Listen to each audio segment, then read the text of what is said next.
The purpose of the provisional cast on is to put your cast on stitches on hold on waste yarn so that then you can rip the waste yarn out later, pick the stitches back up, and start knitting in the opposite direction. There are different ways to do a provisional cast on. My favorite is to do it with a crochet hook right onto the needle. So what you would do is make your slip knot,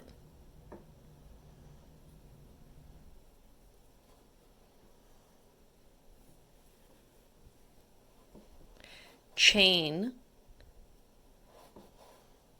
a couple of loops, and then now what you're going to do is you're going to take your yarn and take your needle, and you're going to place the crochet hook on top of the needle with the yarn hanging down. Pull the yarn, the working yarn, back behind the needle and underneath it, loop it around your crochet hook, and pull the loop through.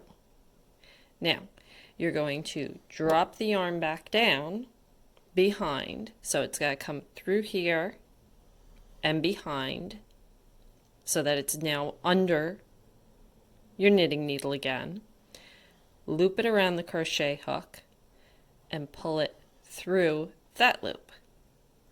Once again, you have to get back into position now, the working yarn, so bring it down, under, and behind, and loop it around the crochet hook and pull it through.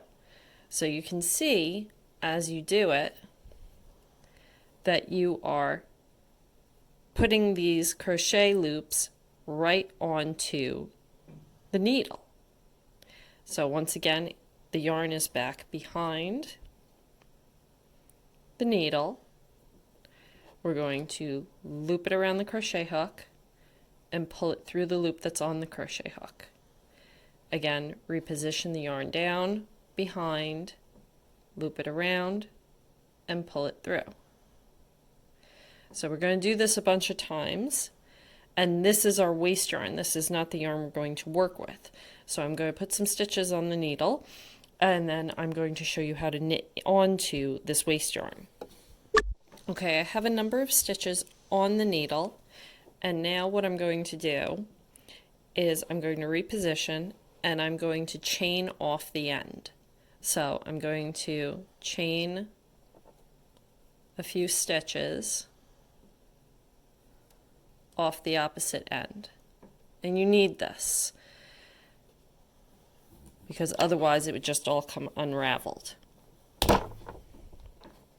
Now you're going to take your tail and it has to come through that final chain loop.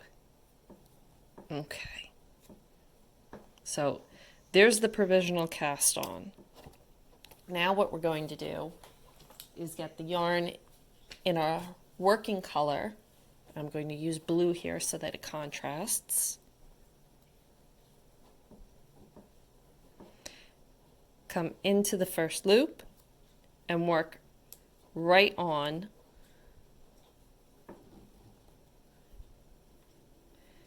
and into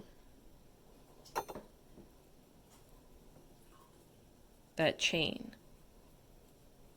You want to use a crochet hook that is the same millimeters, the same size as your knitting needles.